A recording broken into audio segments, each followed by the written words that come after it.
एक मौलवी की काफ़ी उम्र हो चुकी थी और वह अपनी ज़िंदगी में इतने दुखों से गुजरा था कि आज उसका घर बार बिछ चुका था और वह एक साधारण सी झोंपड़ी में बैठा हुआ अपना टाइम काट रहा था।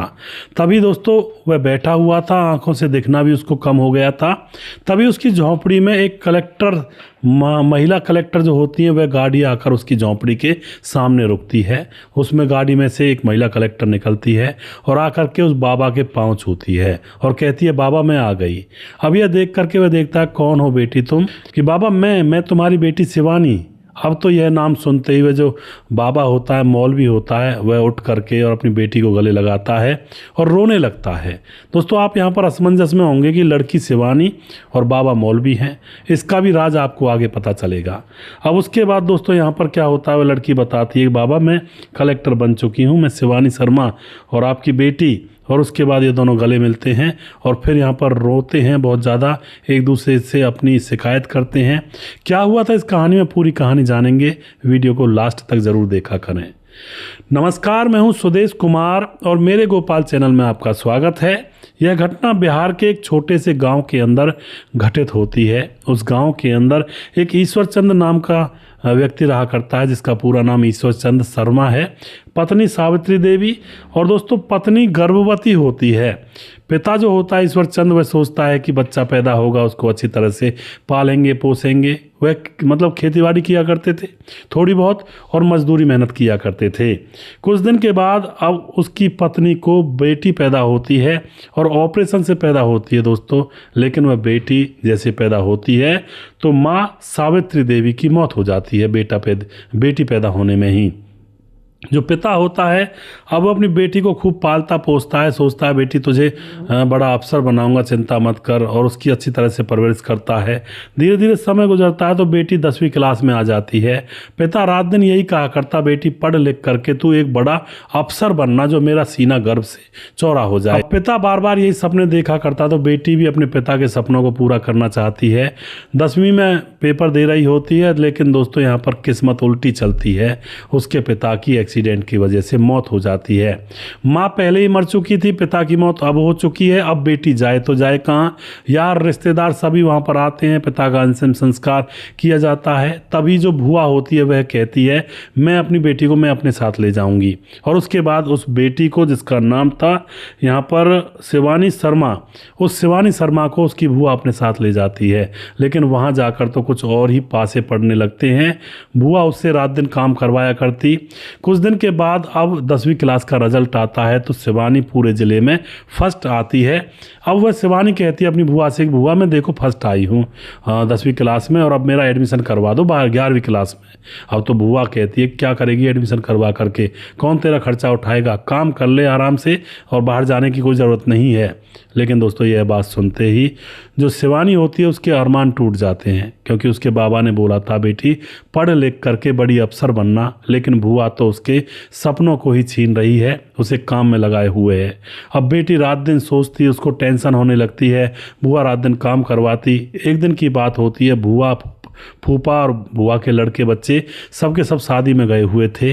तो अब यहाँ से यह बेटी अपना सामान बांधती है कपड़े लत्ते बैग में और घर से निकल जाती है और रेलवे स्टेशन पर जाकर के किसी भी रेल में ऐसे ही बैठ जाती है। सोचती है कहीं तो जाऊंगी, इस दलदल से तो छूट जाऊंगी, काम करना पड़ता है।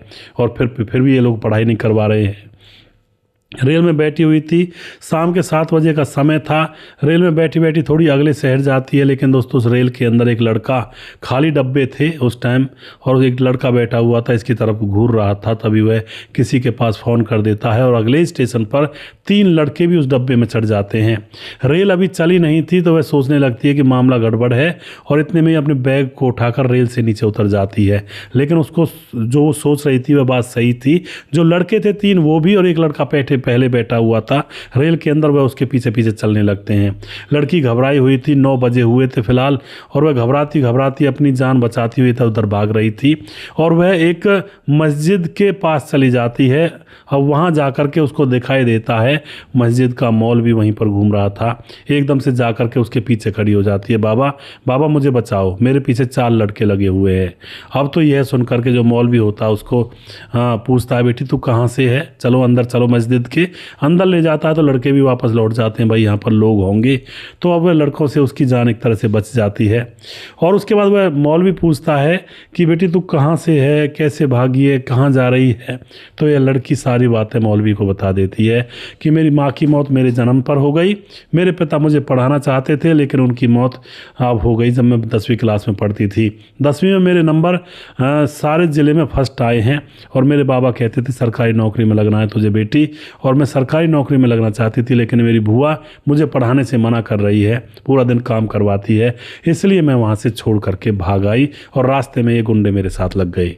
अब तो यह बात जब वह बाबा सुनता है उसके अंतर मन में एक रहम आ जाता है कि बताओ बच्ची कैसे कैसे दर की ठोकर खाती घूम रही है। और उसके बाद वह बाबा कहता है बेटी चिंता मत कर, मैं तुझे पढ़ाऊंगा, मैं गरीब भले हूँ लेकिन पढ़ा दूंगा तुझे, इतना तो मैं कमा लेता हूँ। और उसके बाद वह मौलवी उसका खर्चा उठाता, उसे वहीं पर रखने के लिए कह देता अपने घर में ही, और उसको पढ़ा लिखा करके जब उसकी स्कूली एजुकेशन पूरी हो जाती है तो पढ़ने के लिए कोचिंग लेने के लिए उसको वह दिल्ली भेज देता है। लड़की दिल्ली चली जाती है, बाबा ने जैसे तैसे कुछ पैसे इकट्ठे करके उसको दिए थे। दिल्ली जाकर लड़की कोचिंग लेने लगती है और उसके बाद लड़की को लगता है कि बाबा के पास कुछ नहीं है, एक छोटा सा घर है, ना कोई और है उसका, अब वो कहाँ से पैसे देंगे। तो लड़की अपना खर्चा चलाने के लिए वहीं दिल्ली में एक होटल पर काम मांग लेती है। होटल वाला भी बड़ा बेचारा नरमी का इंसान था, उसकी बेटी भी इसके ही बराबर थी और वह उसको पढ़ाया था खूब काफ़ी, लेकिन वह कामयाब नहीं हो पाई। यह जाकर के सारी बात बताती है होटल मालिक को। तो होटल मालिक कहता है कि बेटी तू जो भी कुछ काम करना है कर ले। रिसेप्शनिस्ट का उसको काम दे दिया जाता है, वहाँ से पैसे कमाती, अपनी फीस भर लेती। इसी तरह से उसकी कोचिंग पूरी हो जाती है, आगे की पढ़ाई पूरी हो जाती है। उसके बाद कोचिंग करती है और दोस्तों कोचिंग करने के बाद वह अब एग्ज़ाम में पास हो जाती है और वह जिला कलेक्टर बन जाती है। जिला कलेक्टर बनने के बाद सबसे पहले तो होटल मालिक के पास आती है। उसको भी बाबा कहने लगी थी क्योंकि उसने बहुत सारे पैसे कोचिंग के लिए भी दिए थे, पढ़ाई के लिए भी दिए थे और वहीं पर रहा करती थी।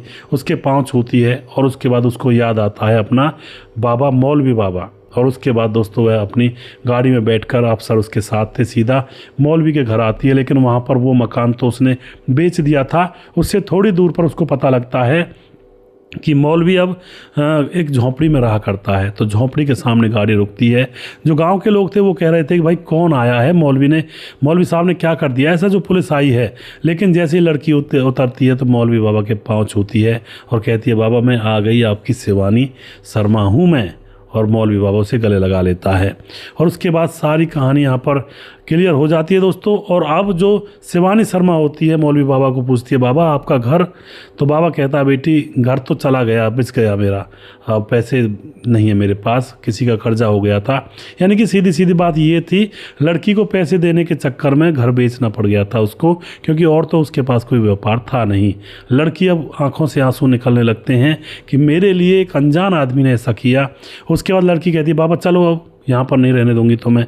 वह कहता है बाबा बेटी मुझे यहीं पर रहने दो, यहाँ पर आस पड़ोस के लोग हैं। लेकिन लड़की कहती है नहीं मानूंगी, तो मैं अपने साथ ले चलूँगी मैं। और फिर उसके बाद अपने साथ ले जाती है और अपने बाबा की खूब सेवा करती है रात दिन। और वहाँ पर बेटी का धीरे धीरे समय गुजरता है तो एक अफसर से विवाह भी हो जाता है और बेटी के बच्चे हो गए हैं और मौलवी बाबा बच्चों को खिलाता है, बेटी अपनी नौकरी करती है। तो इस तरह के रिश्ते भी बन जाते हैं दोस्तों समाज के अंदर, कई बार जो पॉसिबल नहीं दिखता है लेकिन पॉसिबल हो जाता है कई बार।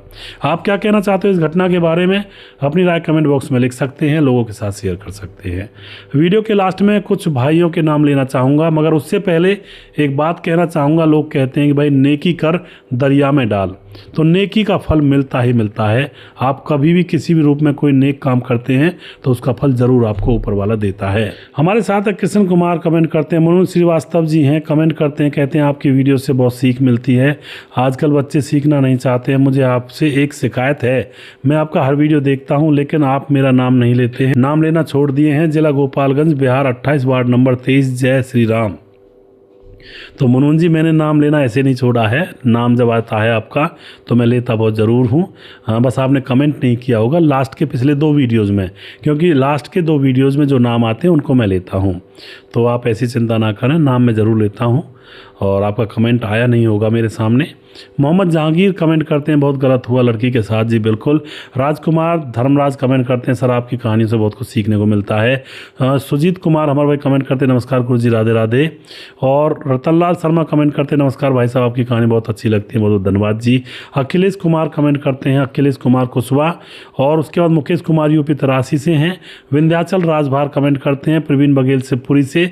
हरिराम तावनिया कमेंट करते हैं, याकूब चिपा कमेंट करते हैं, ताजी लहमन कमेंट करती हैं, सरपंच सिंह कमेंट करते हैं, याकूब चिपा कमेंट करते हैं दोबारा से, अखिलेश कुमार दोबारा से।